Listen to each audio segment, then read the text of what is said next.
The most in-depth coverage of the Silver and Black as they set their sights on Las Vegas for 2020. Live from the CBS Sports Radio 1140 studios, it's Silver and Black Today. Join the conversation by calling 702-889-5978. Now, here's Scott Gulbransen and Matt Gutierrez. All right, football season is upon us, Raider Nation. The start of the regular season begins today for most teams. It started on Thursday, but I almost don't count that. Welcome back to Las Vegas's only all Raiders talk show. We're back here in the Dollar Loan Center don'tbebroke.com studios for another week of Raiders football talk on Silver and Black Today. I'm Scott Gulbransen, your host, and I'm joined by my co-host, Matt Gutierrez. How you doing, Matt? Wearing the Woodson jersey today. Yeah, I am. From the front, though, you might think it's Lynch, so that's true. I can get away with it. Well, if you're under 20, you probably think that's who it is. Yeah, you probably don't even know who Woodson is. Don't even know who Woodson is, right? Each week we meet here to talk Raiders football, but we want you to be the third host. Can the Raiders beat the high-flying Rams and Aaron Donald, Todd Gurley, and Jared Goff? Will Colton Miller help keep Derek Carr upright? How long will it take for Donald Penn to settle in at right tackle? What will be the score on Monday night? We'll talk about that at nauseum, although we've been talking about it for weeks. Call now at 702-889-5978 and tell us what you think. Don't be supine, Matt. I know. I'm trying to educate. Word. No, it's a different. I change it every week. I think you've used it a couple of times. Call us again, 702-889-5978. The season's here. Scott has that wordy toilet paper that he likes to read through every morning. Absolutely. I think that's what it's fantastic when you can read it. So 702-889-5978. Make sure you guys got to call in now. We got to hear from you on whether or not the Raiders can take on the Rams and take them down. Reminder, we are streaming today's show live on Facebook, YouTube, and Periscope from both the Silver and Black Today accounts and also from CBS Sports Radio 1140. You can watch and listen to us. Tony Cordasco is our director. So if you start seeing strange images, it's because Tony's doing something he shouldn't. I'm looking at the video right now. I like the little image over your shoulder, though. You like the little neon? I like that little neon. The neon sign going there. If you're watching us, you can see what we're talking about. So check that out. That $5.99 special. Yeah, that's right. A little $34.99. But we can also be found. You can interact with us on Twitter, Silver Black, the number 2 day, Silver Black Today on Twitter. And you can find Matt and I as well, as most of you always do. We'll take your questions and more. The show is filled to the brim with great guests and conversation. The first hour of the show, we introduce our new regular segment entitled My Cousin Vinny. I know that guy. And good movie. That's with our new now contributor weekly, Vinny Bonsignore. He'll join us each week to give us the latest from Raider Nation around the NFL as an NFL columnist, including telling us about those two Utes. Nicely done. Good. That's a good pull right there. Okay. Thank you. Okay, I got a point at least for the day. What is a Ute? What is a Ute? Vinny is a longtime NFL columnist and now writer at The Athletic LA. Covers the Rams, too, so we'll talk to him later in the show about tomorrow's game and get the skinny on Sean McVay's Rams. Also in the first hour, our favorite numbers guy and all-around stellar contributor, Austin Gayle from Pro Football Focus, will be here, joining us on the attorney Michael Troiano newsmaker line, and he'll tell us about the matchups to watch out for in Monday's Raiders Tilt, including running down the quarterback matchup and what the numbers say about the loss of Khalil Mack on the Raiders defense. It'll be another great segment with Austin. Then in the second hour, it's all about live in-studio guests. Not live girls, but live studio guests. We start the hour with attorney Michael. It is Vegas, man. Yeah, exactly. We start the hour with attorney Michael Troiano's regular segment on our show, taking a look at legal issues around the NFL. Hopefully never having to do with a Raiders player, but we'll show that. Today he'll talk about two NFL players in some serious trouble on our segment with him. It's really interesting stuff. We'll talk through that. Then joining us in the studio, and this is really cool, is former Los Angeles Raiders linebacker Linden King, who we met at our watch party during the preseason. He's a member of the NFL alumni group. He'll be in to talk about Raiders football, but more importantly, a big charity event he's working on here in Las Vegas. Really cool. King is heavily involved in making our community a better place, and he'll be here at 10:30 in the CBS Sports Radio 1140 AM studios to fill us in. By the way, Linden King is 63 years old. Did you see him? Oh, really? Did you see that guy? You talk about the picture-perfect health guy, and he's a lifter. He still lifts every single day. Still. He is one heck of a guy. Anyway, also in the second hour, of course, the reason everyone tunes into the second hour, which is to hear from our Silver and Black Today quarterback, Matt, who will again lead us in his Audible segment. Matt picks a wild card subject each week at his discretion, and we'll discuss, and we'll get your views on the subject. So pick up the phone in the second hour, get in on that. There you have it, Raider Nation. You are up to date. We've set topics on the table for you. Now it's your time to chime in. Call us here on Silver and Black Today on CBS Sports Radio 1140 at 702-889-5978. Now, we also have, we talked, again, the news was, even with the game coming up, Matt, the news was dominated with the Mac trade talk. You got over it. Everyone else has gotten over it. Kind of time to move forward. Some people haven't, so it continues to be a heavy piece of conversation around the league. I'm kind of sick of talking about it, honestly, and not because I'm just, oh my gosh, I can't handle the Mac talk anymore. It's just become irrelevant at this point. Mac's a Bear. The Raiders don't have him anymore, and you don't know what the picks are going to be for the next season plus. So there's really no point to beat a dead horse at this point. He's gone. You got to move on. You have pieces there. You have Tank Carradine. You have Arden Key. You have the young kids in the middle with Hall and Hurst.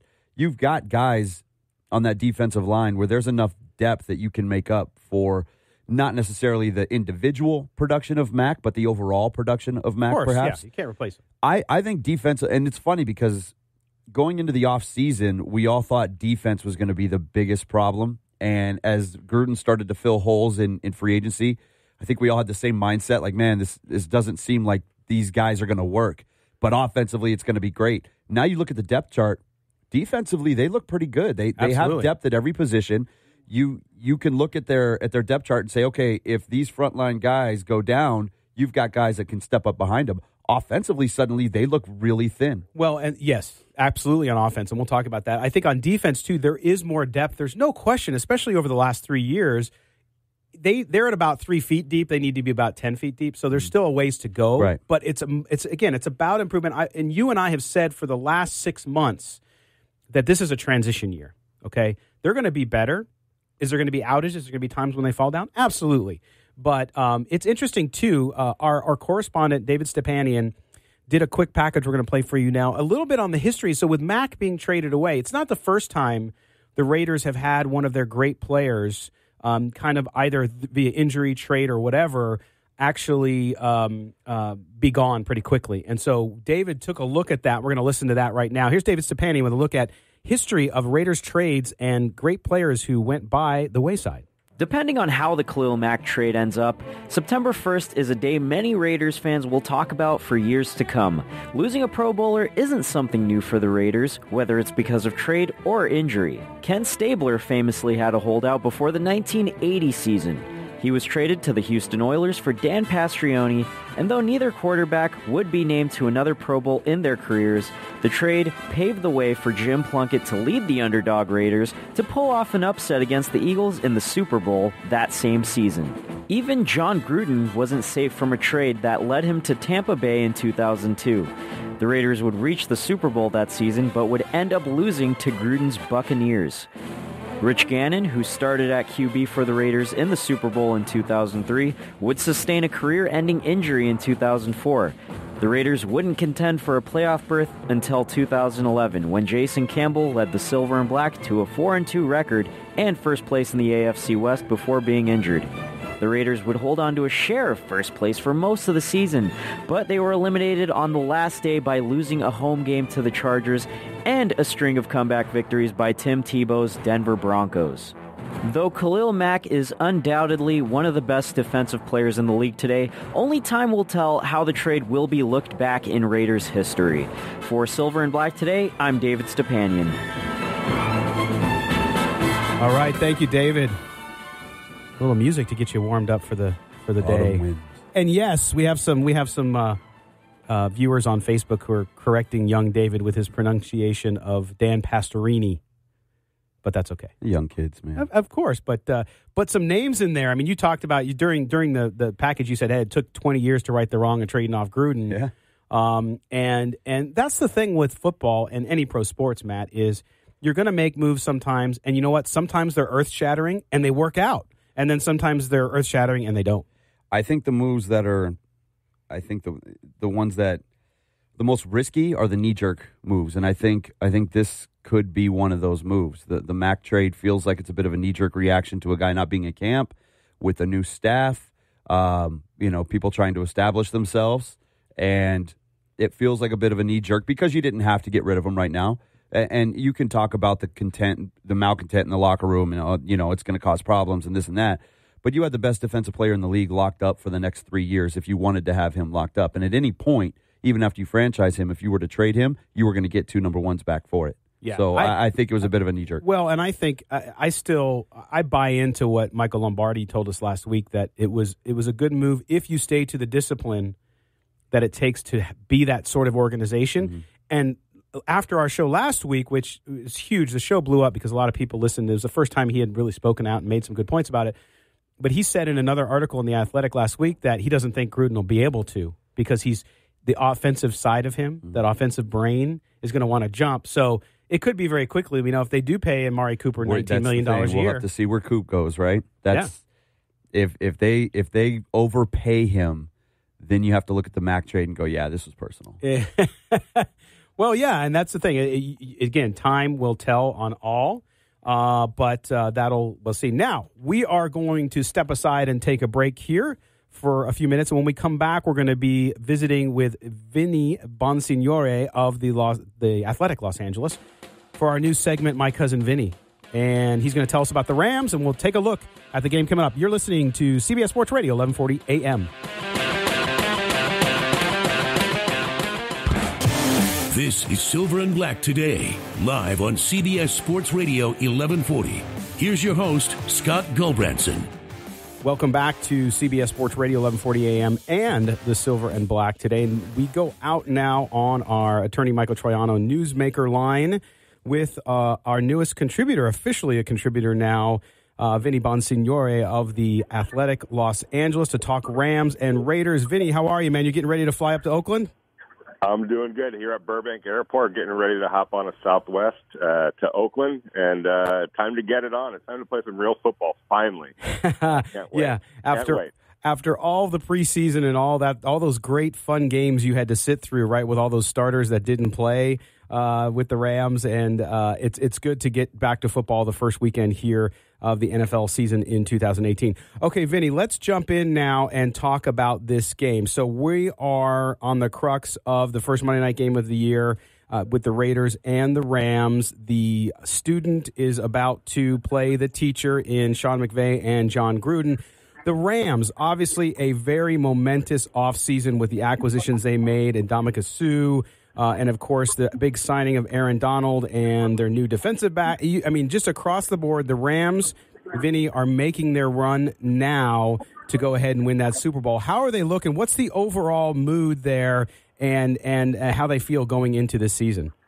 Well, first of all, one little key is it's actually the second Monday Night Football game. Oh, very true. Yes. Which means that they have to wait even longer to get on the field. And I only say that because they structured their practice around that schedule this week to try to, replicate the times for their bodies so that they'd be peaking at the right time. We'll see if that plays into it all. I was talking to Sean McVay yesterday, and he was like, I'm thinking it's more for me. I need to peak at the right time.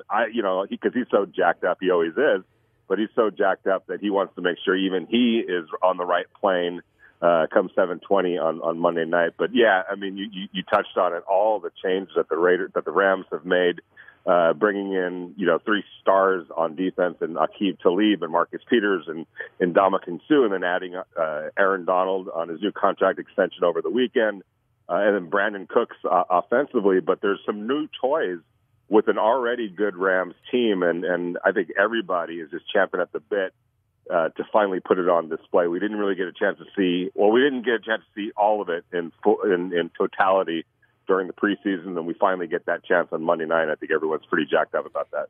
Well, let's start off first with the Rams and how they look on offense, and maybe how that's going to play against a Raider defense who lost its best player last week. But if you look at the Rams, of course, you have Jared Goff and his progression last year and what's happening there, and Todd Gurley, to me, I think the best running back in the league, really. And then you have Brandon Cooks out at wideout.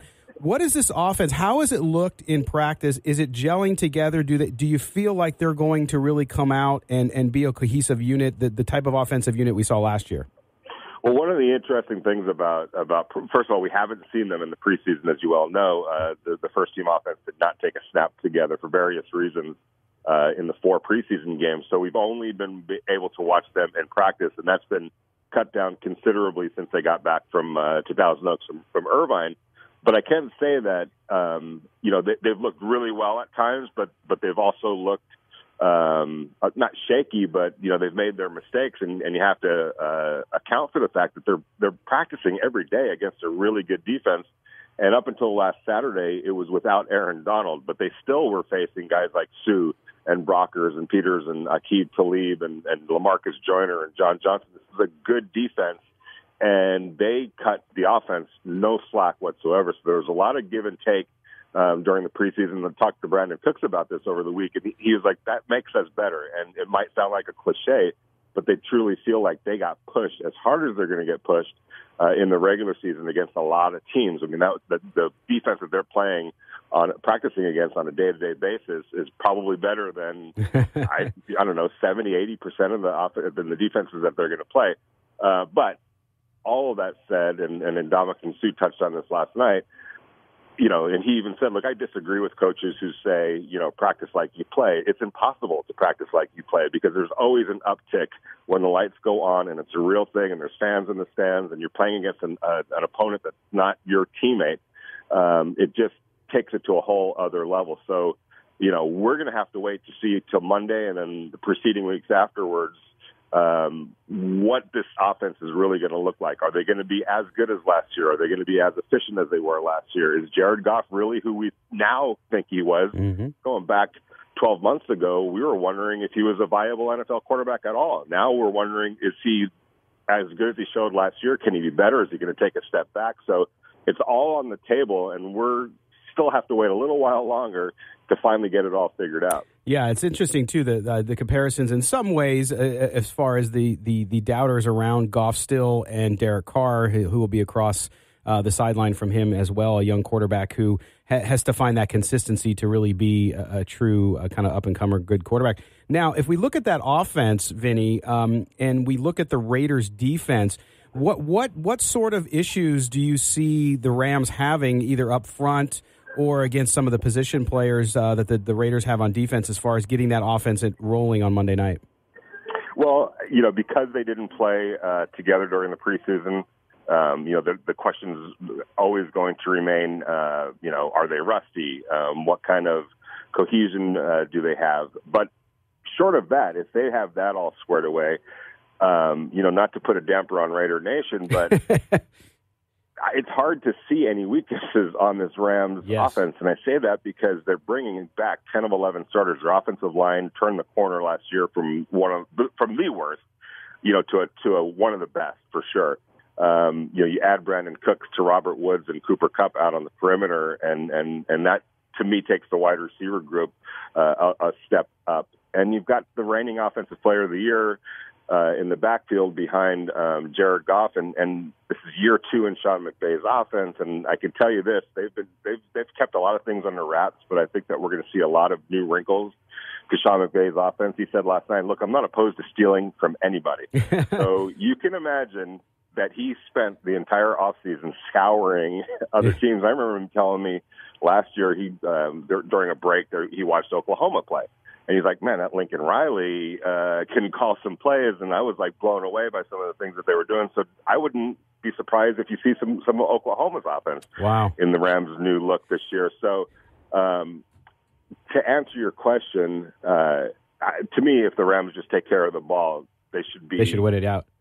They should be okay against this Raiders defense, which is without its best player. But anything can happen, obviously. But I don't really see many weaknesses on this offense for the Raiders defense to take true advantage of. No, I agree with that, and I know that my co-host Matt and I have both said that we felt like this game, and even though we are a show focused on the Raiders, this game to us really it was going to be a 2-score game at least, and I mean 2-score in 14 points. I really believe that it'll be that lopsided. Now we go to the defensive side of the ball.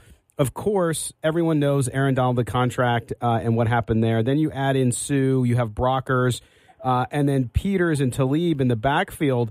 Boy, I'll tell you what, this defense, too, it's hard to really find any big holes or any big weaknesses there. How are they gelling together, and what do you think they're going to be able to do against a Raiders offense, which has the potential to be high potent and scoring? What do you see there from the Rams on the defensive side of the ball?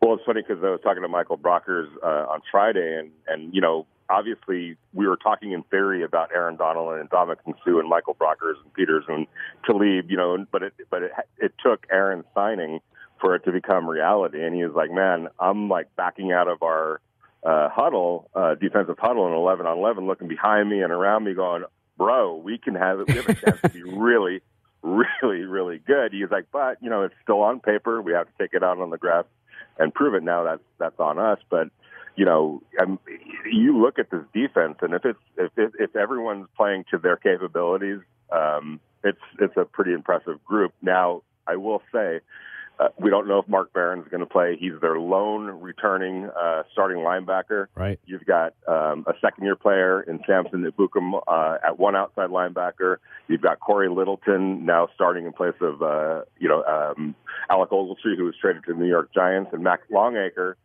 is starting as another outside linebacker. If there's one soft belly of the Rams defense, or at least perceived and potential, then it's the linebacker unit. We just don't know how these guys are going to respond to playing a 16-game schedule as opposed to the spot duty that they had throughout last year. So that's an area where we're going to have to definitely keep an eye on, and it's an area that maybe the Raiders can exploit. But short of that, you're talking about two premier corners and two safeties that are really underrated, pretty darn good, in John Johnson and LaMarcus Joyner. So not many holes, but there are some potential holes.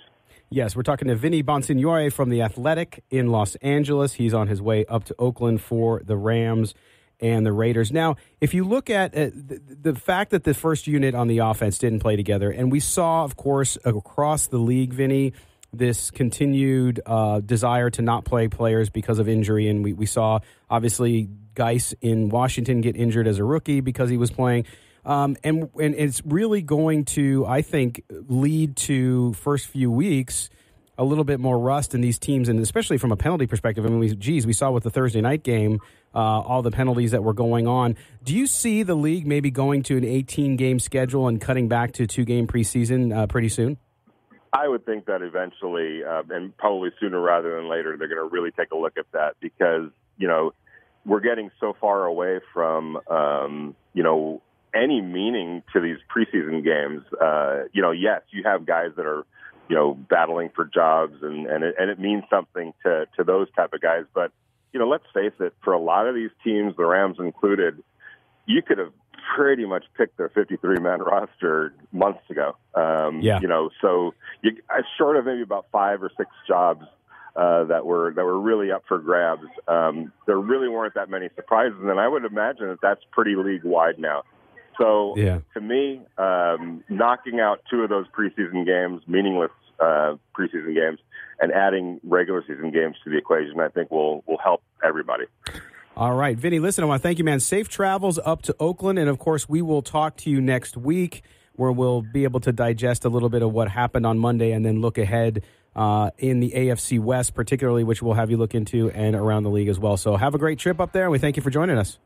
Awesome, guys. Enjoy the day of football, the 2 days of football. All right, thanks. You have been listening to Silver and Black Today. We'll be back right after this.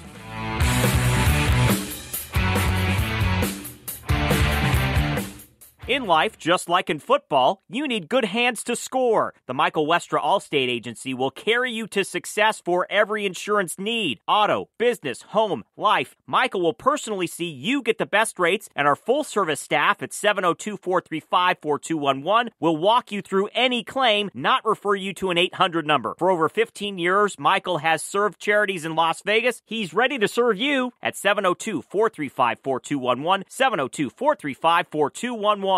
Drink, dine, and play at the Pint during the pro football season. Join us all day Sunday plus Monday and Thursday nights as we serve up the best specials on the west side. $2 all beef hot dogs, $3 beers from locally made Bad Beef Brewing, $15 buckets of Bud Light, and our carefully crafted menu and loose slots create a locals atmosphere you'll love. Plus awesome parties during every professional Vegas hockey team. The Pint located at 9941 West Charleston near Hualapai. The Pint, your premier neighborhood bar. Copays, codes, coupons. Searching for savings on prescriptions is so complex, it's like you need a doctorate degree. Fortunately, CVS Pharmacy employs thousands who have one. Our pharmacists. Plus, we built a proprietary search tool to help them find you savings on prescriptions. You don't need to know all of that complicated stuff. You just need to know someone who does. Your friendly doctor of pharmacy at your local CVS. Savings vary. Not all patients eligible for savings. Ask pharmacist for details. Pay off credit card debt with a personal loan from Marcus by Goldman Sachs. Life can add up quickly. Like when your youngest needed braces the same week as your oldest tuition was due. And then you got hit with a vet bill for the real baby of the family. Debt happens. It's how you get out that counts. Get a personal loan from Marcus by Goldman Sachs. Fixed interest rates, monthly payment options, and no fees, ever. Learn more at Marcus.com. Hi, I'm Aaron Taylor, the real estate guy. I've helped Nevada residents buy and sell over 5,000 homes since 1994. 048 Realty is proud to partner with the Nevada Broadcasters Association in recognizing the Nevada Military Support Alliance. Nevada servicemen and women are battle-born and often stand in harm's way to fight for our freedom, with some giving the ultimate sacrifice. I'm Aaron Taylor, the real estate guy, and I am Nevada proud. Sponsored by 048 Realty, aired in cooperation with the Nevada Broadcasters Association and this station. Hi, Scott Branson. Join the Silver and Black Today Show at the Westgate Las Vegas Resort and Casino Superbook this Monday starting at 5 p.m. for the Raider Nation Red Zone viewing party. Tomorrow at the Westgate Superbook. This is Shalik Calhoun with the Oakland Raiders, and you're listening to Silver and Black Today. Welcome back to the first weekend of the NFL here on Silver and Black Today. We're talking about Raiders football.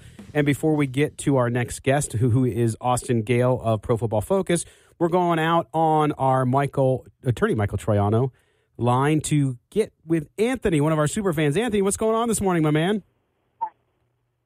Not too much. How you doing? Good, brother. Hey, I was just going to chime in real quick. I like what your last guest had to say. The Rams' defense is super stacked. I think their linebackers are definitely where we got to go with that. Throw some slants, throw some outs, throw some ins, get the ball to Derek Carr's hands fast so he's not taking any hits, and running the ball time of possession, man. Keep the ball out of the Rams' offense, their hands, because they're super stacked all around. It could be a hard game, but I think with the atmosphere, Monday Night Football at Oakland, Gruden being back, we can keep it close. I'm saying 27-24, hopefully. Wow. But yeah, that's where I'm at, man. That's on a real positive note, though. That's if everything goes right. You know what I mean?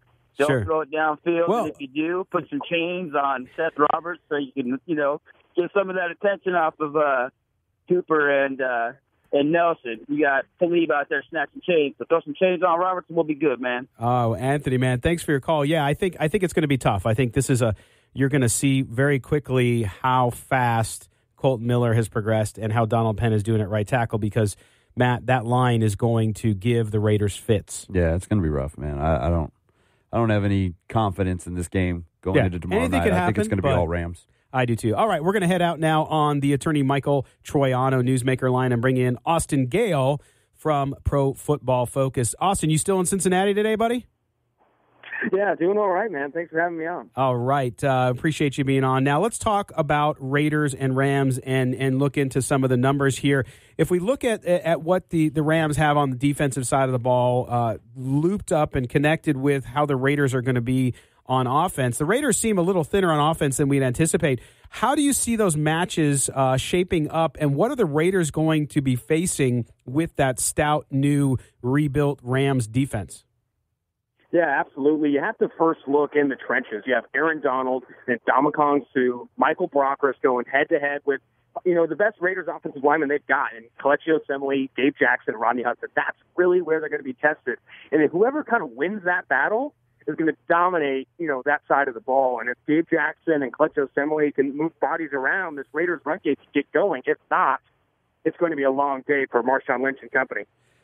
Hey, Austin, how you doing? Matt Gutierrez here. My biggest concern with that theory is the lack of depth at the running back position. I know that they have bodies there, but I don't see Doug Martin as being a guy that can come in and give you 15-plus carries a game and be able to spell Marshawn Lynch. The last couple of seasons, Martin's been at about 2.4 yards per carry and just really hasn't been able to carry the load at all. So I don't know if they're going to be able to have enough up the middle.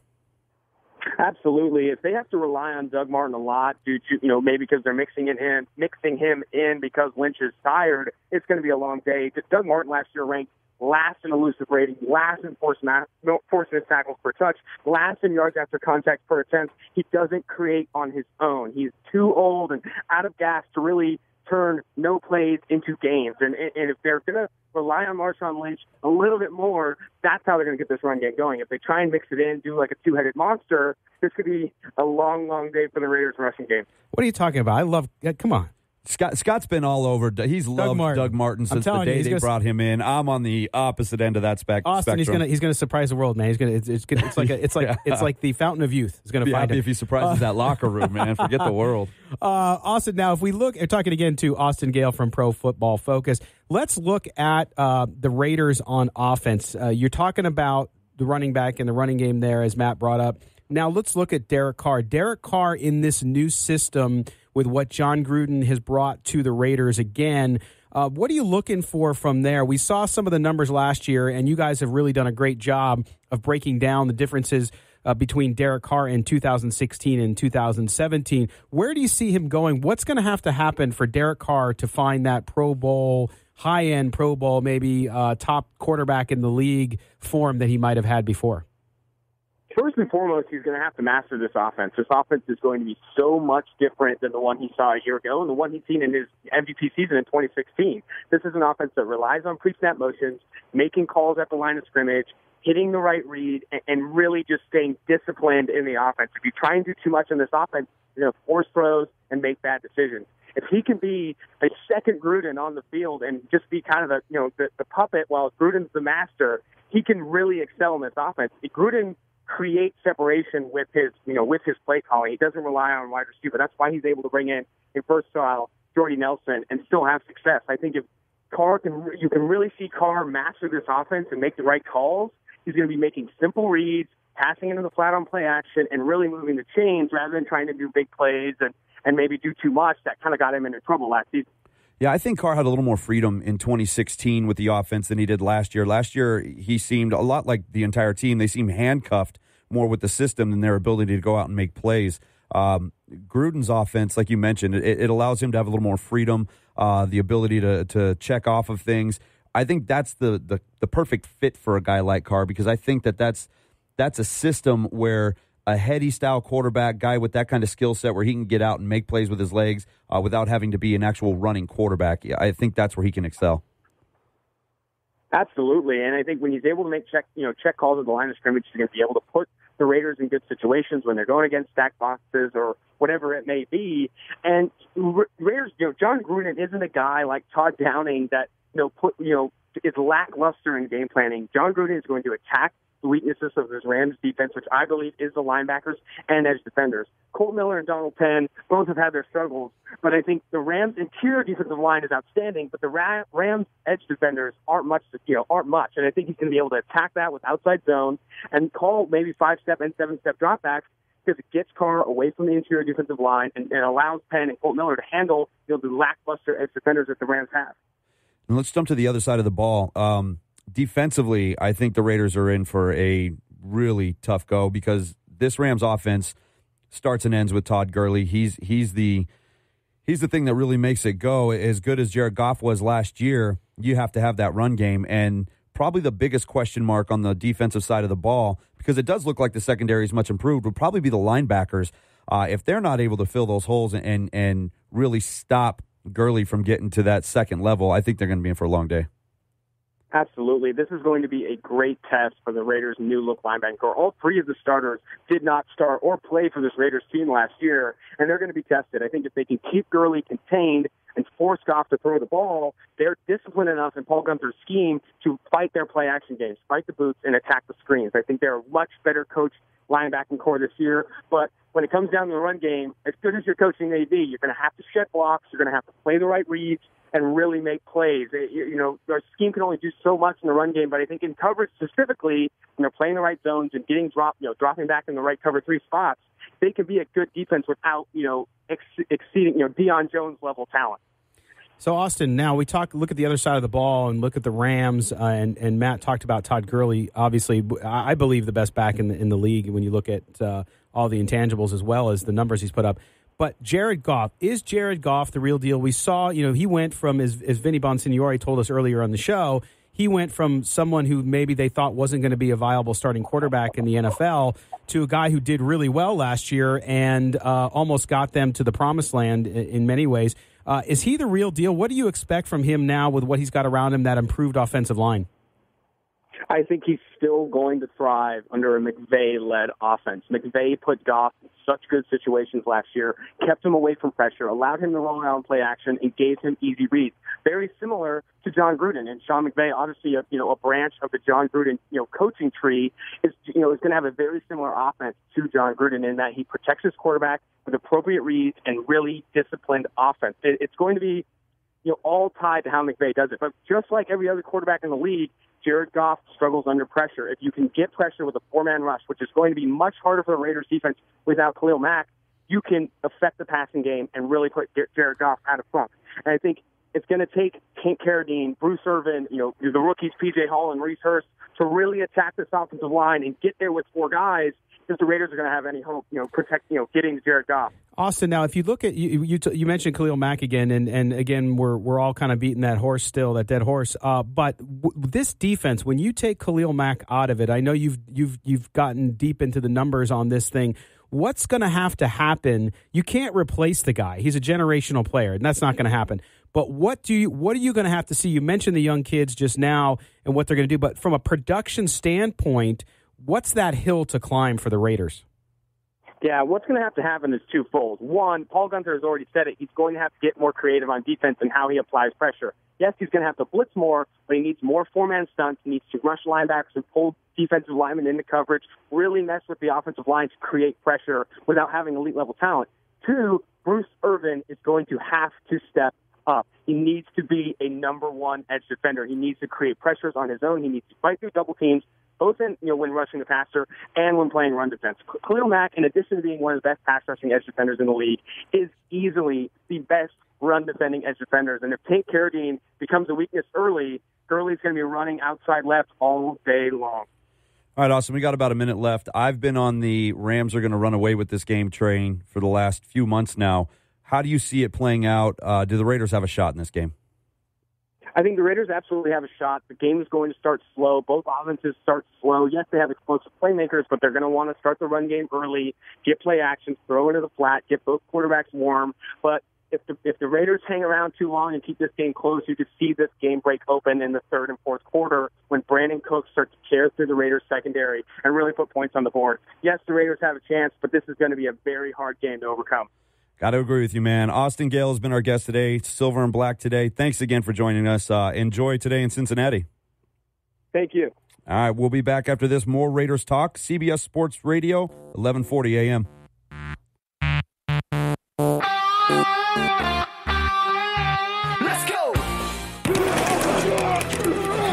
Hi, Scott Branson here. Join KXST's Silver and Black Today show at the Westgate Las Vegas Resort and Casino Superbook this Monday starting at 5 p.m. for the Raider Nation Red Zone viewing party. Celebrate the first Monday night game of the season with a doubleheader viewing party in the Westgate Superbook with autographs from some Raider legends, Bob Golick and Jerry Porter. Autograph sessions start at 5:30 p.m. Come out and join us this Monday at the Westgate Las Vegas Resort and Casino Superbook on Paradise Road between DI and Sahara.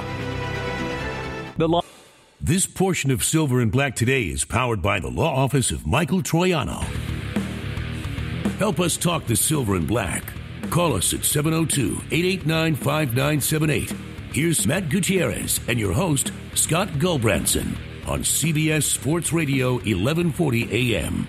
Welcome back, Las Vegas and Raider Nation from around the globe, streaming on radio.com. If you're not listening on radio.com and you're listening over there, thank you. But you can also stream this on Facebook, YouTube, and Periscope. So there's no excuse not to find us.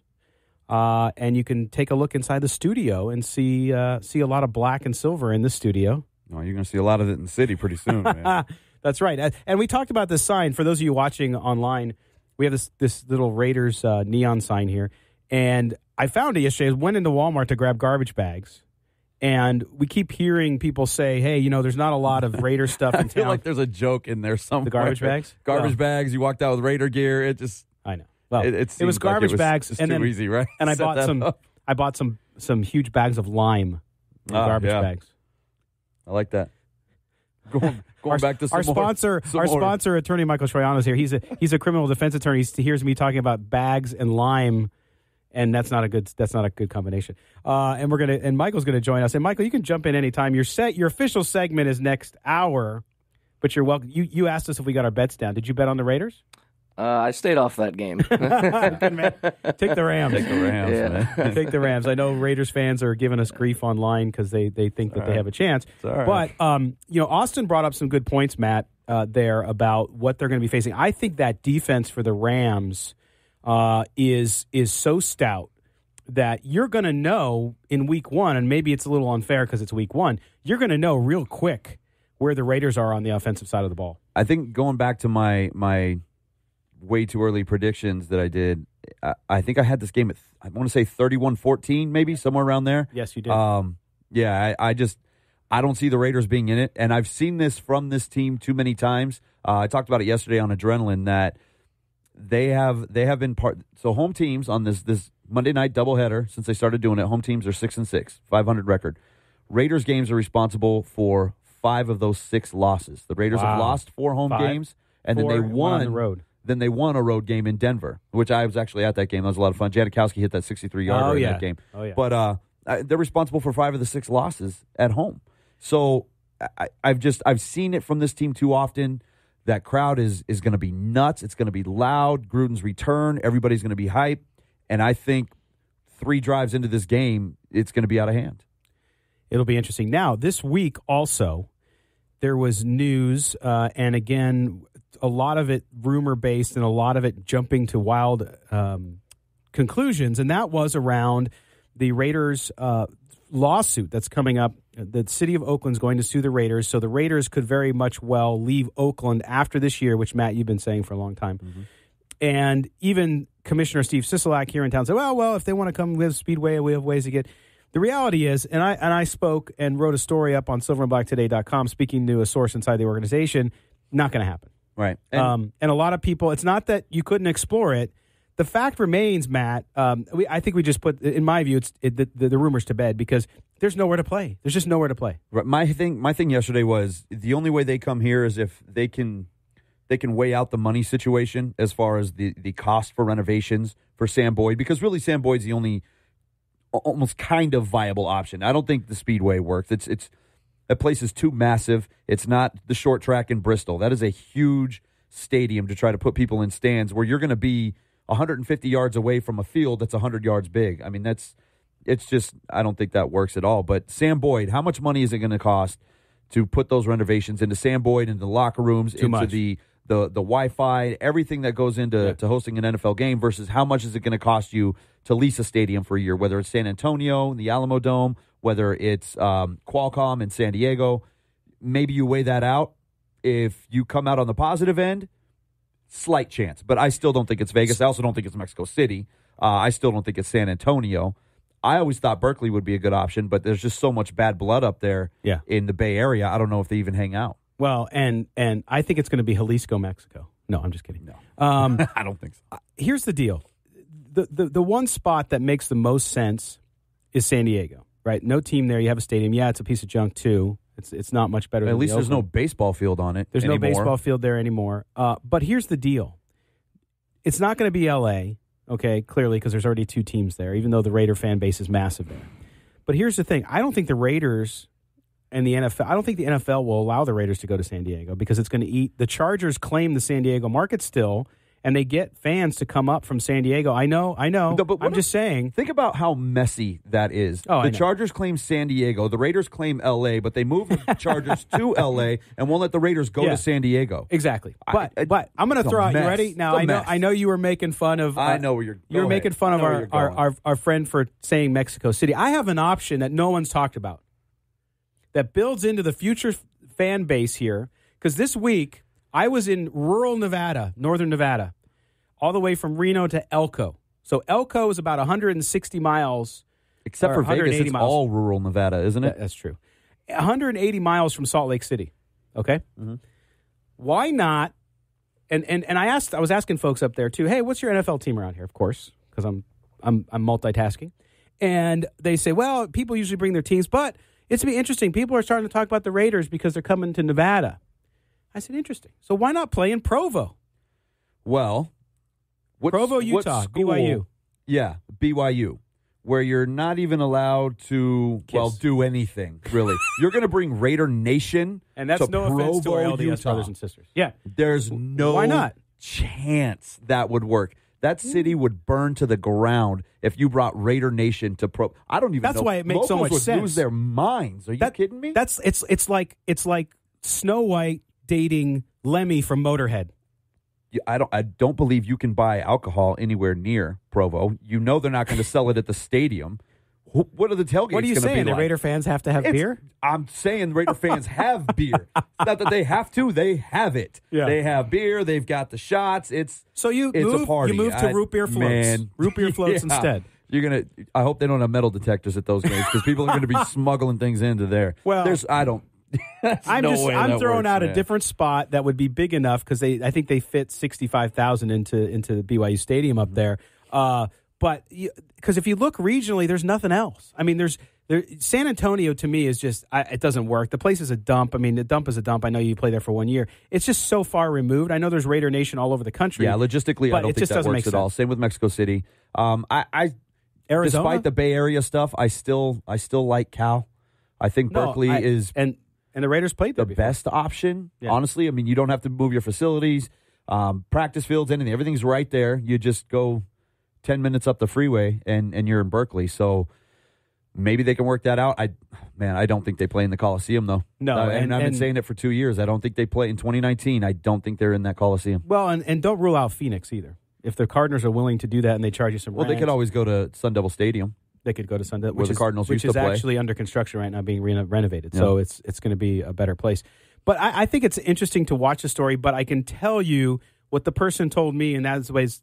This is a quote: "No way in hell that happens." Meaning, come to Vegas.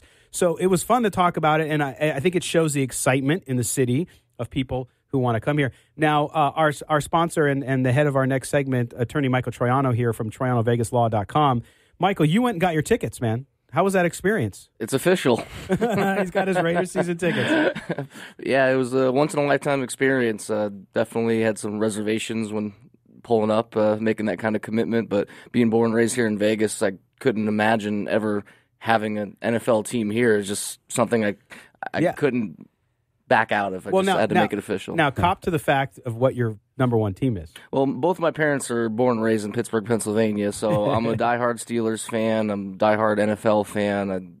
Sundays live and breathe. We used to go down to the bars before the NFL Sunday ticket was even a thing. My dad would drag me down there, and we had a blast. So basically, once Big Ben retires, I'm going to have a burning ceremony. You guys are welcome to come. I'm here, baby. Your fandom's going to live and die with Big Ben, huh? He's my favorite of all time, man. He's the definition of a football player, in my opinion. So I'm going to keep that tradition live, and then once it's officially the Vegas Raiders, I'm on board. You're on board. All right, we're going to talk to Michael more about some legal issues in the NFL. You're listening to Silver and Black today on CBS Sports Radio, 1140 a.m.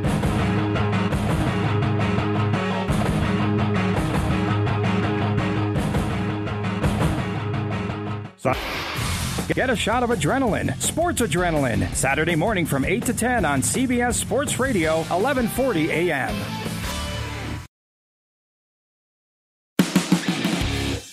The most in-depth coverage of the Silver and Black as they set their sights on Las Vegas for 2020. Live from the CBS Sports Radio 1140 studios, it's Silver and Black Today.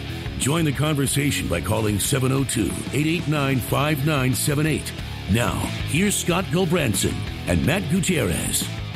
Welcome back, Raider Nation, to the first NFL weekend. Yes, the long wait is over, not only for the Raiders to get back out there with John Gruden, but also for football in general. We are back here. This is the one thing I hate about the Monday night games. Yeah, it's great. Primetime is great, but you get so anxious and ready for Sunday, and then Sunday comes, you got another day to wait. It's so frustrating, man. I'm ready right now. I want to watch some Raider football. It's like Christmas Eve, right? It is. It's so close yet so far. Yeah. You got to wait a little longer. Well, we're going to start this hour with a cool segment with our legal expert, and that is Michael Troiano. He is a criminal defense attorney. You can check him out if you need anything. Doesn't matter if it's small, major, whatever. Nobody wants to be in that position, but if you find yourself in that position, reach out, check out TroianoVegasLaw.com. And Michael joins us. We're going to talk about some issue. How you doing, man? Everything good? I'm pumped as you guys can be. It's NFL Ready? Sunday. Let's do this. Now, are you? How was your week, man? You have a lot of caseload. You got anything in front of the courts right now? Or are you just working? I settled a 4-year-long battle in a mortgage fraud case. Wow. So mortgage fraud, and it was officially closed and done, and it felt fantastic. That's good. Client's very happy. Family's happy. Everyone's happy. That's good. It's a long battle, man. Jeez. 4 years. I can't even imagine going through 4. I mean, for you on the business side, but then for the individual going through that. Yeah, oh my gosh. I anticipated being in trial for the entire month of September, so things opened up just a bit.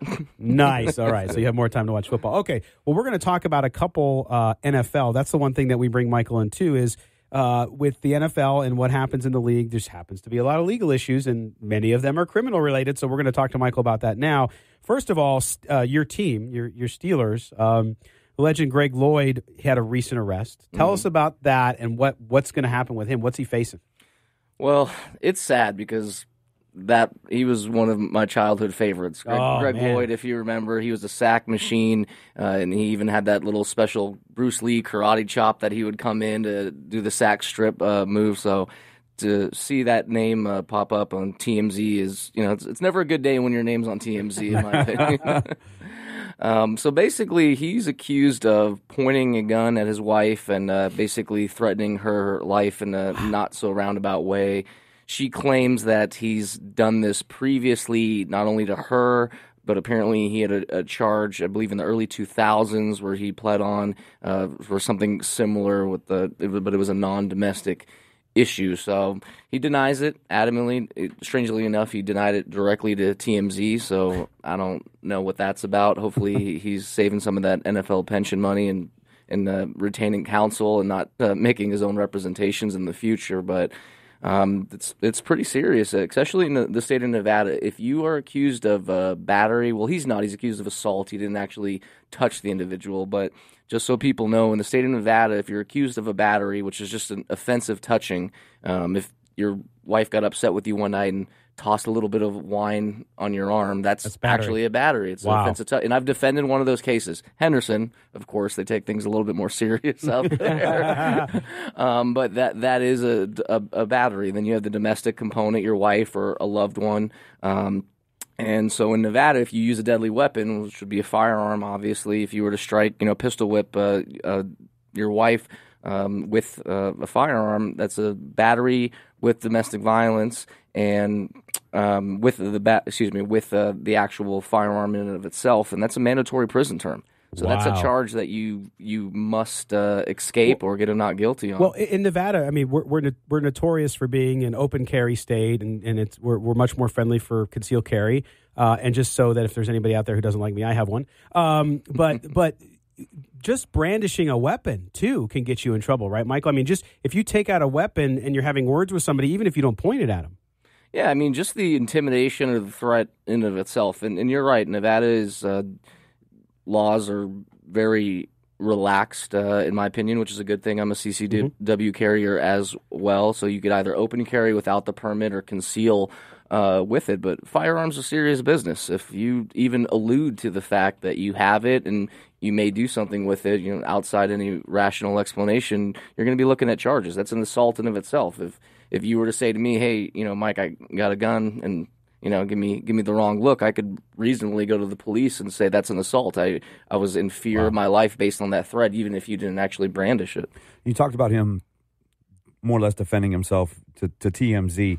What risks are involved with coming out and just talking to the media openly like that without seeking legal counsel? Well, talking to anybody's a risk. The way that I explain it to my clients is this. When they come into the office, they're obviously upset, anxious, scared, nervous, and I understand that and respect that.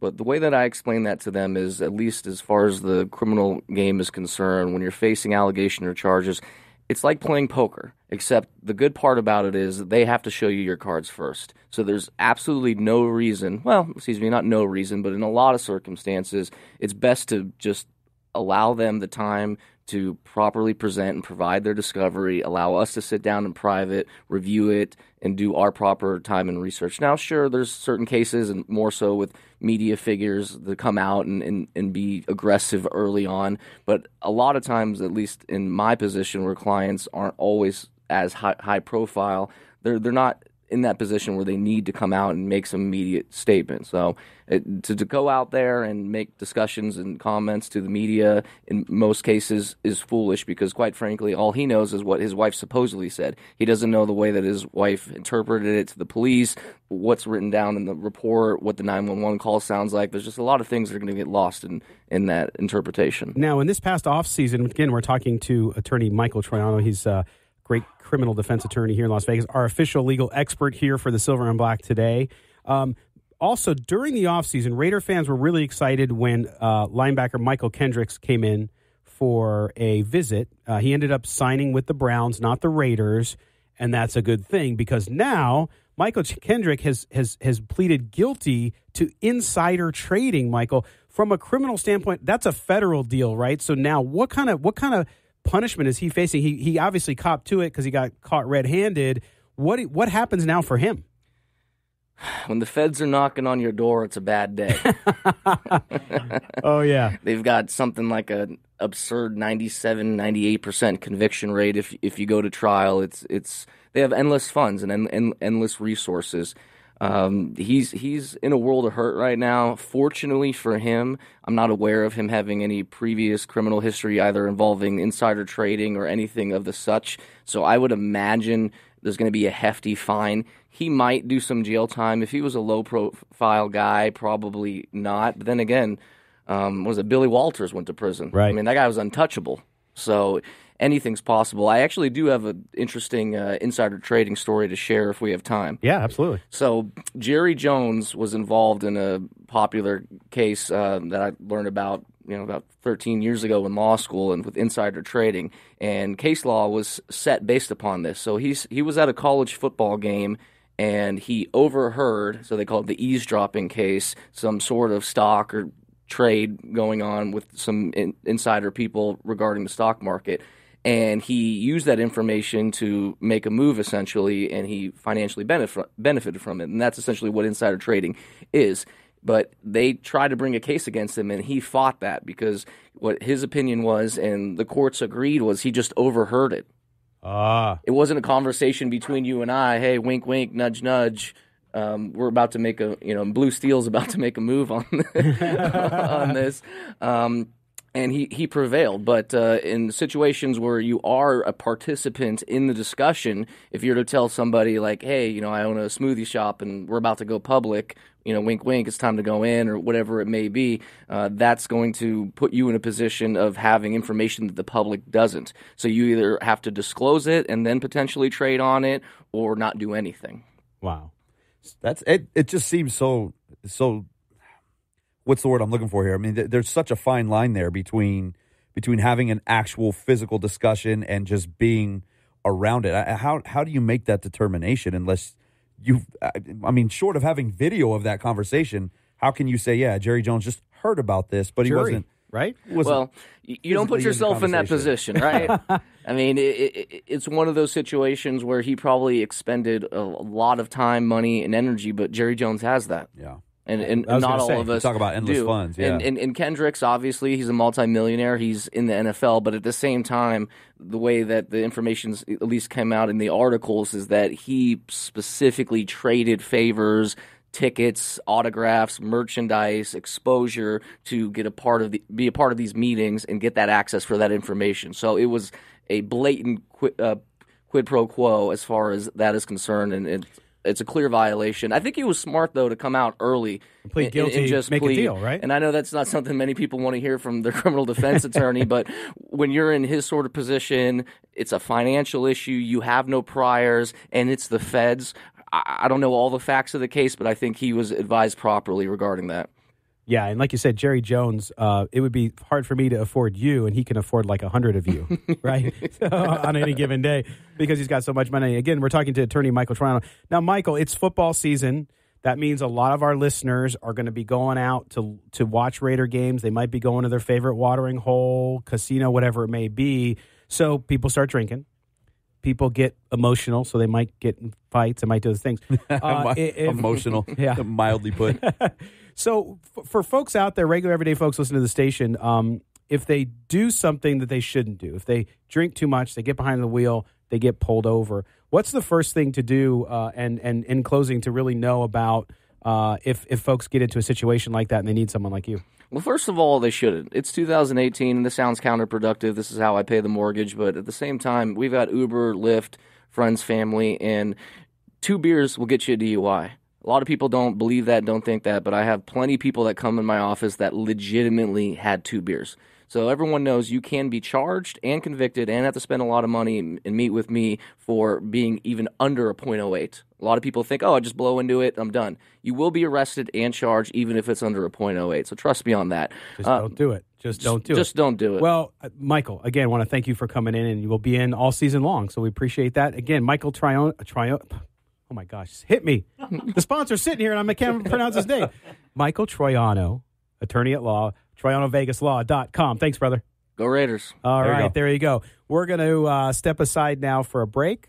Correct? Yes. Mark Bonilla's looking at me saying, yeah, dude. When we come back, we'll be talking more Raider football. And later on this hour, Linden King, former Raiders and Chargers linebacker, about an NFL alumni charity event that they're doing. Linden's a great dude. We're going to look forward to having him in the studio. Also, the Audible with Matt Gutierrez. You're listening to Silver and Black today on CBS Sports Radio, 1140 a.m. Bad boys, people, what you gonna do?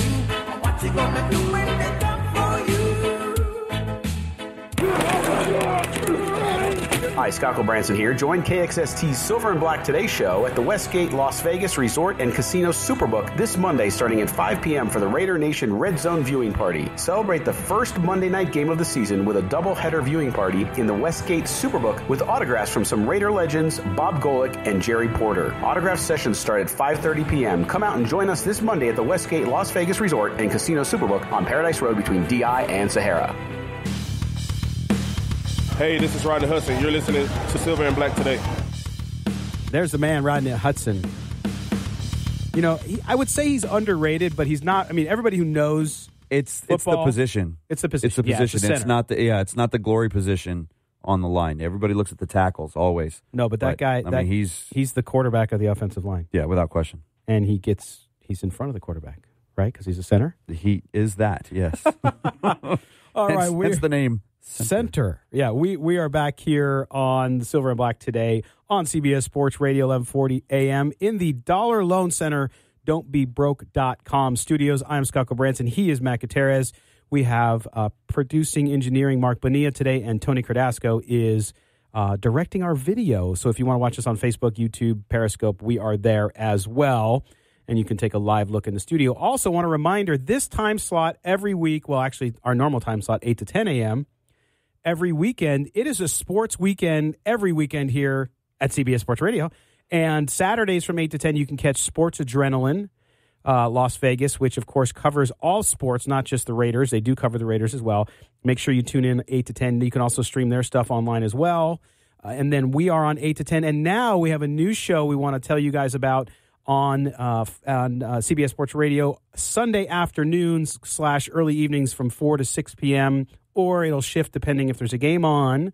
The PG, That's right. The PG, the post-game show, will be hosted by Tony Cordasco from Sports Adrenaline and myself from Silver and Black Today. We will run through not only the Raiders results, so you'll have a quick, nice Raiders post-game show, but also the rest of the NFL, too. So we'll have rundowns of the key games of the week, including like today's game against the Patriots and Texans, among others. We'll run through those. Also, Matt, you and I get to do something really fun tomorrow night, which is we are going to be out at the Westgate Las Vegas Resort and Casino at their Superbook, the Las Vegas Superbook, for my phone's going off. Sorry. Is that going? That's going off on that one, too. Yeah, it's coming on the other phone, too, because it's a camera. Anyway, so we're going to be out at the Westgate. I don't know what's Too going much on technology in the studio. We're going to be out at the Westgate tomorrow for the Raider Nation Red Zone viewing party.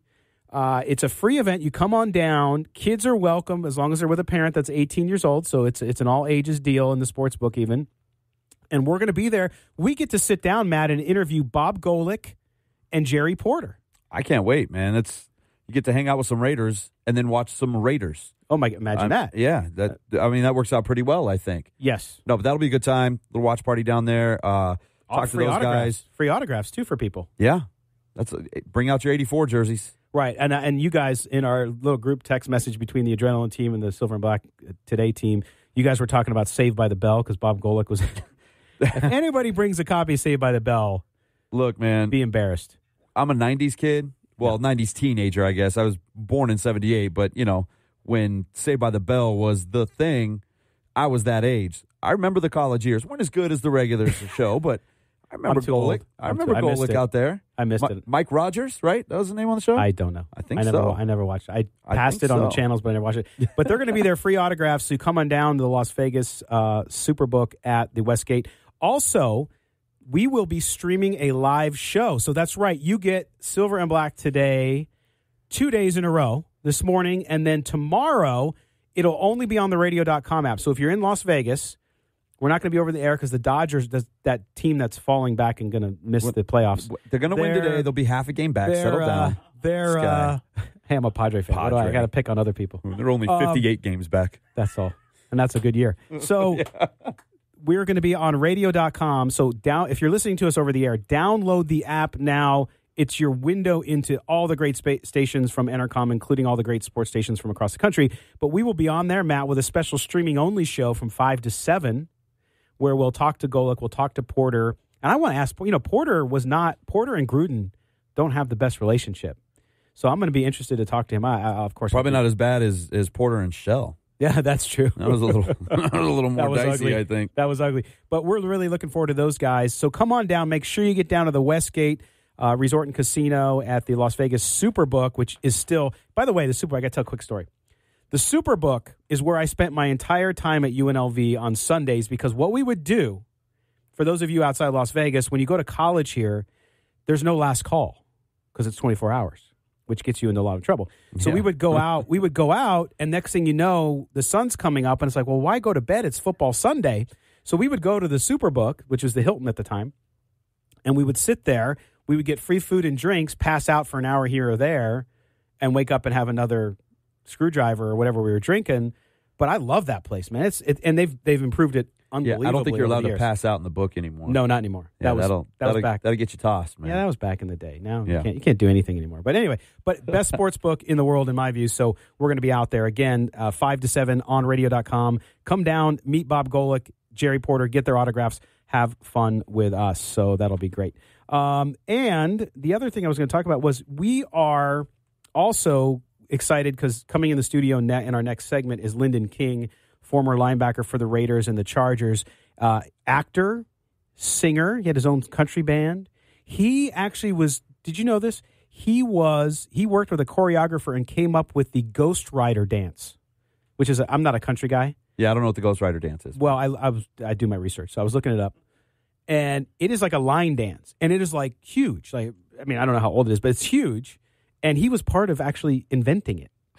So go figure. He's a Renaissance man. Do the dance real quick? Maybe we can ask him. I mean, I want to see this research come out in full form here. No, I can't. I'm not going to do that. I'm not going to line dance. I don't have my boots on. I have my football socks. Got your music cued? Look at it. I like the football socks, man. My white legs. So we're going to have Linden in. And by the way, Linden King is around 60 years old, and this guy is right out of a freaking Expendables movie. Like, he is buff. Don't you love that series? Oh, I love that It's a great series. He needs to be in that. But we're going to talk to him about a great charity event that they have coming up as well. So you don't want to miss Linden. Of course, Linden's got some great Al Davis stories, too. So we're going to talk to him about Al Davis as well as his experience as a Raider. That'll be a lot of fun. Now, we look at the Rams game coming up, folks. I'm interested to hear. Call us, 702-889-5978. What do you think? We had Anthony already chime in and tell us what he thought. He thinks the Raiders are actually going to pull it out. I want to hear you guys talk about why you think the Raiders are going to win this game. Honestly, more than just Gruden's back and it's at home and those. That's all well and good, but there's 22 guys on the field that are going to make the difference in this game, not the crowd and Gruden. Yeah. And I think the 11 guys on each side of the ball for the Rams are better than the 11 guys on each side of the ball for the Raiders. I think that's the biggest difference in this game. Not to mention, the Raiders are still in a transition phase. You've got a 50% roster turnover. You've got new coaching staff on both sides of the ball, offensive system and defensive system. There's a lot of moving parts with this team right now, and the Rams are entrenched in their system coming off of a playoff season, and they look ready to go. Well, and let me say this, too. I think you're going to see, and I don't want, Raider Nation's going to jump right to the world's ending after this game. I just know it just happens. But I will tell you, Derek Carr is going to struggle. The offensive line is going to struggle because this is as good as of a defense as they're going to play. Probably the best defensive front they're going to see all season. All season. And it's maybe first the game. best defense in general. The Rams should be top 2 or 3. Right. In the NFL in defense. Right. There's no reason for them not to be based on the talent that they have. That's a rough way to start when you're trying to learn a new system. Yeah. To have to play that team. And that's my point, Matt, though, is I think Raider Nation's got to just chill. Netflix and chill. Yeah. All right? Well, that's and say they got to just chill out. Signals, man. Talk about dancing and now this. You know, it is what it is. So what I'm saying, though, is they got to just relax because it's what we're going to see. I might script it, actually, is Raiders will struggle a little bit. And I'm sure we'll see some good things from them, too. Don't get me wrong. They'll lose this game, and we're going to hear, shouldn't have traded Mac. Derek Carr sucks. Amari Cooper can't catch. Shouldn't have hired John Gruden. Why are you paying him $100 million? Yeah, that's a given. That's a given. I mean, that's the overreaction that Raider Nation has pretty much every season. It is sky is falling. And, I mean, let's be honest, the sky has been falling on this organization for 20 years, basically since they got rid of Gruden the first time. Yeah. The bright spots, obviously the 2014 draft with Mack and Carr and the way that they began to elevate this team. But it's going to be rough sledding to start this season off. I think September looks good overall because I don't know that after the Rams game it's too tough there with the Broncos, Browns, and Dolphins coming up. They should be able to win 3 of those games, I think. Yeah. But overall, it's going to be a rough season. It's going to be an uneven season, I think. I think you're right. And I still stick with my 8-8. But I think my click to pick in this game is going to be Marshawn Lynch. I think Marshawn Lynch is going to have 100 yards. I don't think it's going to be enough. And the whole injury, I had a friend say, hey, is he going to play? Because I have him in my fantasy league, he says. But is he going to play? I said, he's going to play. This is gamesmanship with McVay and Gruden but I like the problem. I like him because he gets past that line. The linebacker core is the only weakness that the Rams problem have. with Lynch getting 100 yards is I feel like the Raiders are going to be playing from behind a lot in this game, and they may have to abandon the running game sooner than later. In which case, he's just not going to get the touches to get 100 yards unless he breaks one. But I can see Gruden sticking to his game plan though too. And yes, you might have to throw a little more. But you got to get rid of the game plan if you're down 21-0 in the first quarter. Yes, if you're down 21-0, absolutely. Yeah, but I still think. I think they'll do well enough to keep the game close, and I think they pull away at the end. Third, fourth quarter. To me, I think that hype factor, that excitement, being in Oakland, being with Gruden, and all that stuff gets them. I'm saying mid-second quarter. Mid-second quarter, the crowd is taken out of the game. Ooh, that's where I'm going. Could be very early too. I mean, it could go either way. Yeah. It'll be exciting to see. All right, we're gonna step aside for a break. When we come back, we're going to be joined by former Raider linebacker Linden King. So don't go anywhere. You're listening to Silver and Black today on CBS Sports Radio, 1140 AM.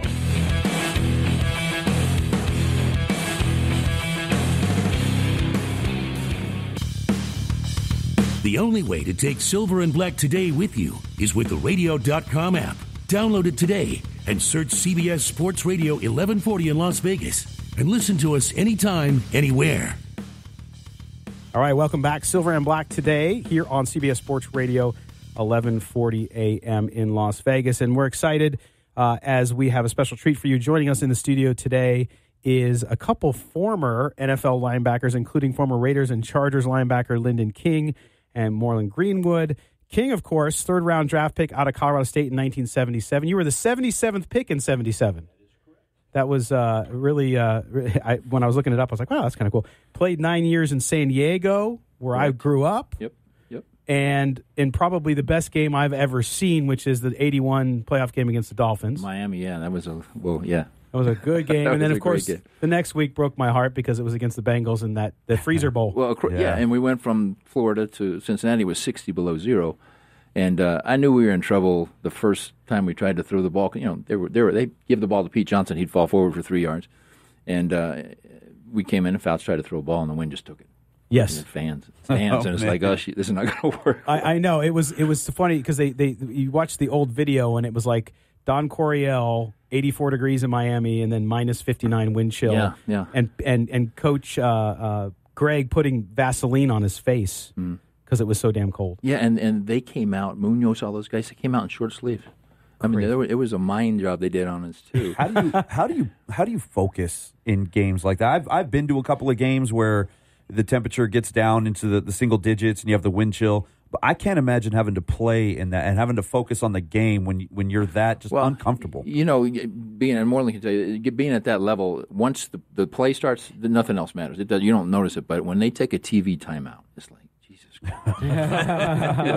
And you know, there's strange injuries too. I was running out in the third quarter, and I'd been sitting on the bench next to Leroy Jones, who was our defensive end, and he had like size 18 feet, and his toes were cold, so he stuck them in the heaters.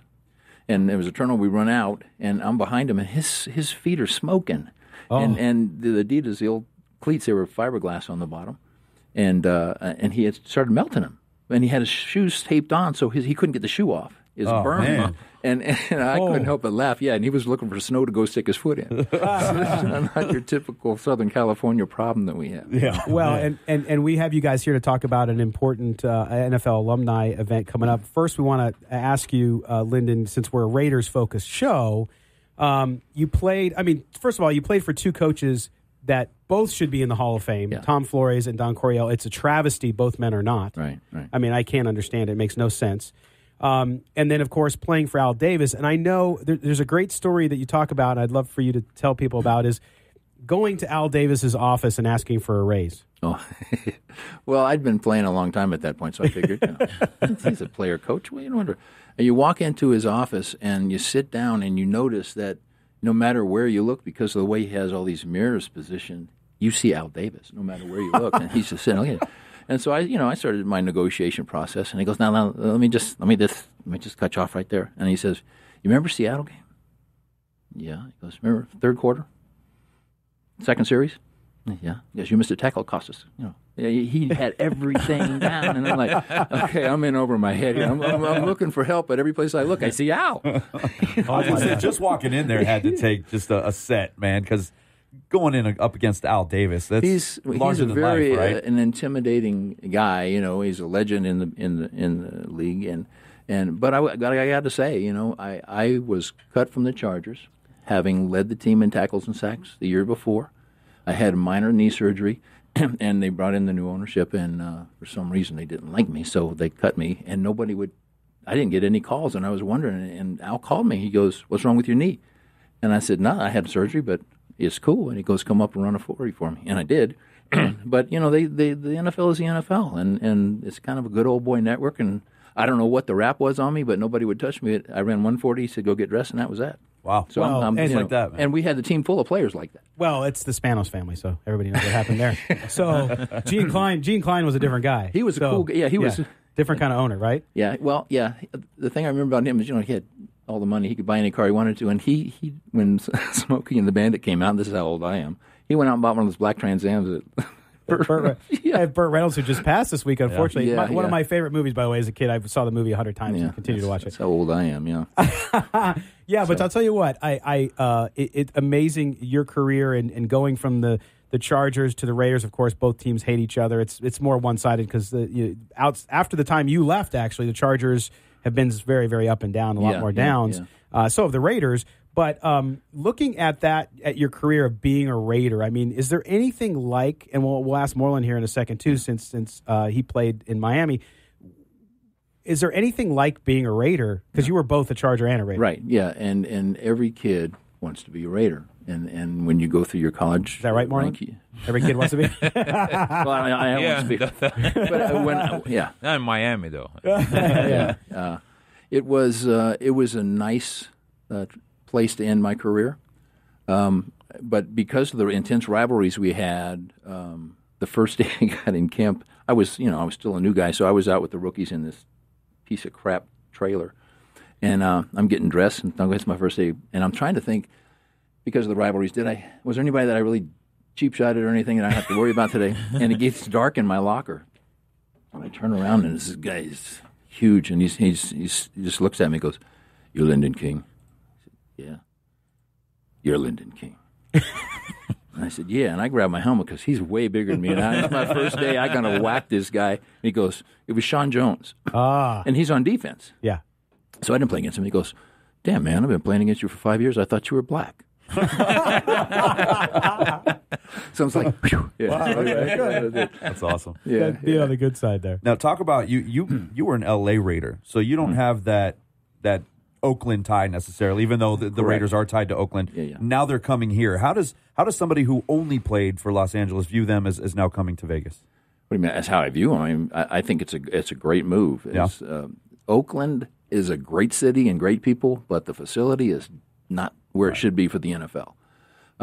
So the move is a good thing, I think. I do associate as an LA Raider, and it was different. It wasn't like the old, Snake days.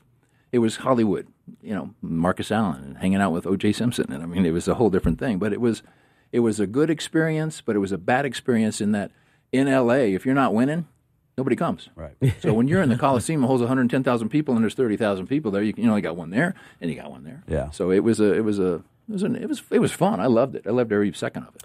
Well, and being an LA Raider and then transitioning, you've done acting, right? Well, you've done acting. Yeah, well, I wouldn't say I did it. I went to tried a couple of things, and it wasn't my thing. I watched some. It wasn't my thing, man. I watched some trailers with the movie. It was I think a Mexican film. Was it Mexican film or Spanish film with the girls who were like all samurais with swords? Oh yeah. And I was like, man, if he gets to hang around with these girls, I'm going with him. No, they were all from East Germany. Oh, East Germany. But they were all sword experts. So yeah, you kind of keep your distance because yeah, you don't want to lose anything. How did you mess up the German and the Mexican accent? Well, the trailer was in Spanish, so I just assumed. Okay. Yeah, but also your music career. Well, I wrote a song for Alabama, and those guys, I don't know if the audience even remembers them. They were a big country group back in the 80s, and I got to know them well, and that was fun, too. I was a music major for a while at Colorado State, but, playing football, your fingers are always broken and stuff, so that didn't work out well at all. I couldn't do it. So I went into administrative justice. Seemed like a good idea. Yeah. I've tried a little bit of everything. When I got out of the NFL, my last year, I got married to a journalist in Los Angeles who went on to Good Morning America, and she was traveling all the time. So I just stayed home and I raised the kids. I was Mr. Mount. Nice. For a long time. It was great. Yeah, it was cool. Well, and you also tell us about this Ghost Rider dance. Man, where you were well equipped. See? I'm telling you, I do that. Jeez, okay, all right. I do my. I was telling Matt about it in the last segment. He's like, "What are you talking about?" I wanted him to do the dance, but he said no. Did you ever see it? Did you do it? No, I didn't do it, but I looked up a video and I did see somebody do it. But I was fascinated by the fact that you're doing music.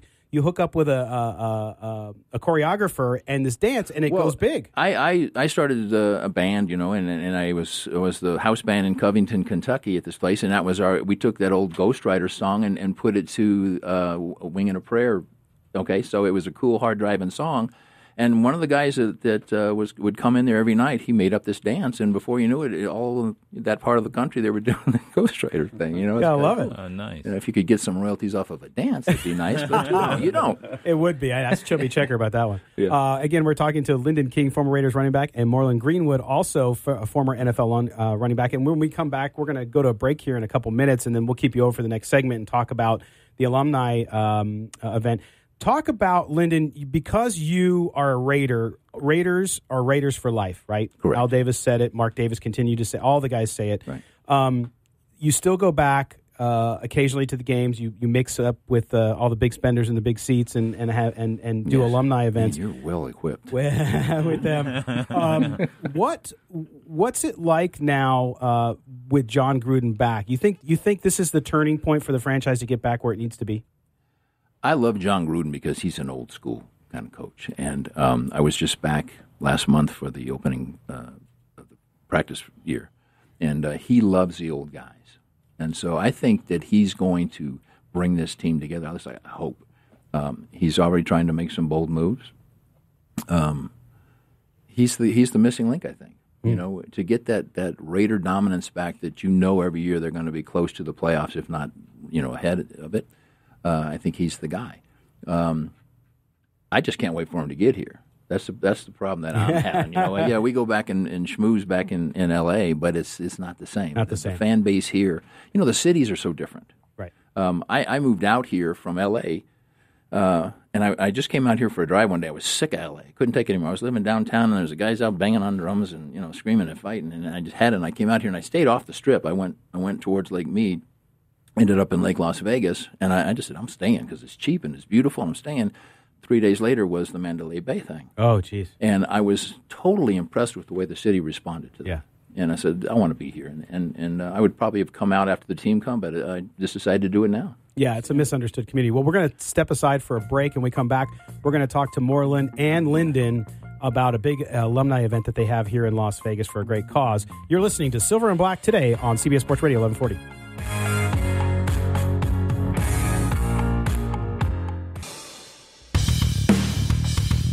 Hey, this is Tim Brown, Hall of Famer. You're listening to Silver and Black today. All right, we're back here on Silver and Black today with our two special guests here in the studio in Las Vegas, and that is former Raiders linebacker Linden King and Morlon Greenwood, former linebacker for the Houston Texans and the Miami Dolphins. And during the break, Morlon, you're also a music guy too. So yes. So break it down for us a little bit. Yeah, I've been doing music since, been writing songs since 9th grade. Once I figured out that it's just coming up with a chorus, a catchy hook, and then just making the verse to it and continue to do it. And I just continued to write. And when I got drafted by the Miami Dolphins, you know how they always have the rookies stand up and sing a song? Yeah.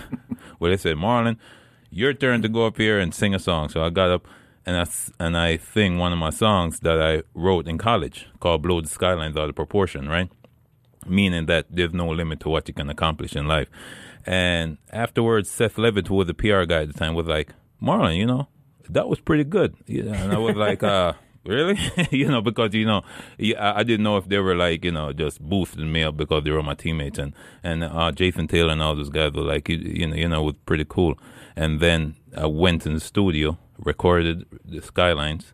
Then after that, what we did was we did a video. Next thing you know is during the season, when we're playing against the New England Patriots, who's playing against the Texans today, by the way. Playing against them. And they were playing the video on the Jumbotron. I was like, what's going on here? and the guy that playing, I was like, is that you in the video up there? I was talking to Booker Jones, who was playing for the Patriots at the time. Yeah. You going to do some of the song for us? Oh, yeah. Ultimate man who talk about the peace. Them a talk about the war. Them a talk about disease. Optimist, them not accept defeat. Remember, whatever you sow, you will reap. I bless you. You tell me about me blood.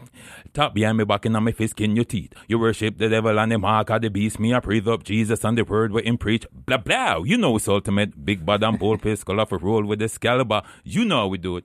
All right. I love Only that. on Silver and Black today, baby. Okay, Linden, it's your turn. No. I love it. And of course, Morlon, you have a really strong Las Vegas accent. Oh, yeah, definitely. No, originally from Jamaica. I came That's to the right. States when I was 11. I landed in Freeport, Long Island. And I was there from a big family. I got 7 brothers and 4 sisters. Wow. And, I didn't start playing football until my junior year in high school. Wow. I played soccer. I was fortunate to have a gym teacher by the name of Russ Selling that got me into wrestling. And he was the assistant wrestling coach, but he was the head football coach. And he saw how fast I picked up the wrestling, and then he recruited me from soccer to football. And that was a difficult decision for me because, I was a pretty good soccer player. And he kept on saying, Morlon, you're not going to get anywhere in America playing soccer. Back then. And at the time, at the time I didn't. When they interviewed me at the end of the year, after I played 1 year of playing football, and I got a full scholarship to go to Syracuse, just 1 year. Didn't even know what the first down was. Wow. Played in 4 games. Didn't know what the first down was. That's a testament to his skills. Yeah, Absolutely. That's pure ability right there. Well, Coach Selling, he just made it real simple for me. He said, Marlon, line up here. I play defensive end. Line up here. Don't be offsides. And where you see the football, just go get it. Simple game. Simplify the game. That's it. And then when I went to college, I had to learn cover 2, cover 4, line up here, 4 yards off the ball, reroute the wide receiver, all that stuff. Walker. I'd be like, wow. And that's when I really started to get into the game. Like, this is a very complex game. All the way but to I love it. All the way to the NFL. Now, you guys, speaking of the NFL alumni, you both are involved. You're the VP, and you're also... I'm the president. You're the president. So we have the brain trust here for the NFL alumni in Las Vegas. Talk about this event you have coming up, a bowling event, correct, for folks and a fundraiser for a great cause. Yeah, the NFL alumni chapter here in Las Vegas, our mission is caring for players and caring for kids. And one of the things that we want to do, we want to get more awareness out into the community and build this chapter so we can fulfill our mission. And our first event is coming up at the Brooklyn Bowl. It's going to be November 7th. And we are going to have 32 lanes represent the 32 teams. We're going to have some 16 players that's going to be there, A-list players. We haven't had confirmation on them yet, but they're going to be there.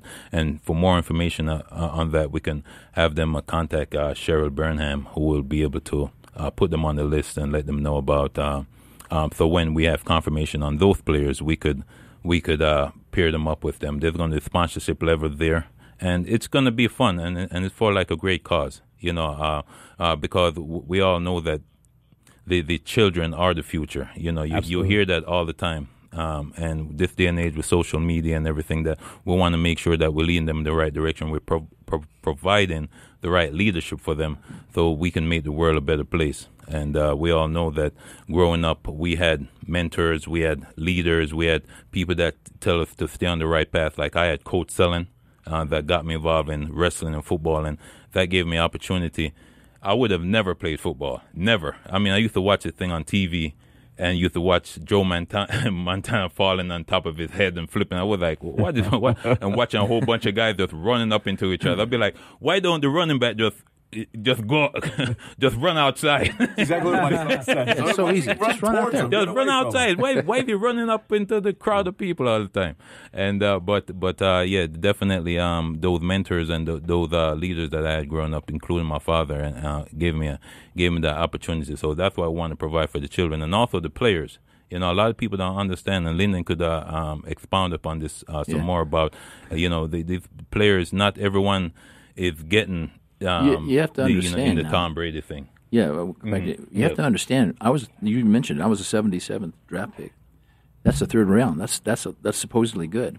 I played, when you break down my first year salary, I was paying for $80 a day. That was my NFL salary. $80 a day is what my first year salary broke down to. So and they said, well, did you save your money? No, I didn't. Because it was $80, man. What money, right? Well, and again, though, I did have a brand new Corvette. It cost me $10,000, which is remarkable to me when I look at car prices. Yeah. So, so we have that thing in place. We also, you don't have to be a former football player to be a member. That's right. Yeah, we have cheerleaders and coaches, and we also have an associate level that everybody can come into and take advantage of the negotiations that we've made with car deals, hotels, all that type of stuff. There's a lot involved. You can go to NFLalumni.org. Check it out if you want to be a member. We have a meeting once a month. Come down, hang out with the guys. That's right. And Cheryl Burnham, you can get a hold of her at 510-974-6610. They're going to have teams, 4 bowlers, around $1,500. You can also get a team that's got 3 plus a player and a celebrity. So it's going to be real excited and want to thank you guys for doing that. And we'll put stuff up on our website to connect people. Okay, so you guys great. get, guys, thanks for coming in today. Hey, thanks for having us. Thank you for having us. All right. Well, that's going to close it out for us today on the Silver and Black Today. I want to thank Linden King, Morlon Greenwood, and the rest of our guests. Matt, we'll see you tomorrow night, right? Ready for some football, man. All right, Let's 5 go. to 7 p.m. tomorrow night. Radio.com will be down at the Westgate Superbook for the Raider Nation Red Zone watch party. To Tony Cardasco, our video director, Mark Bonilla, our producer and engineer, I want to thank everybody for their work. We'll see you next week.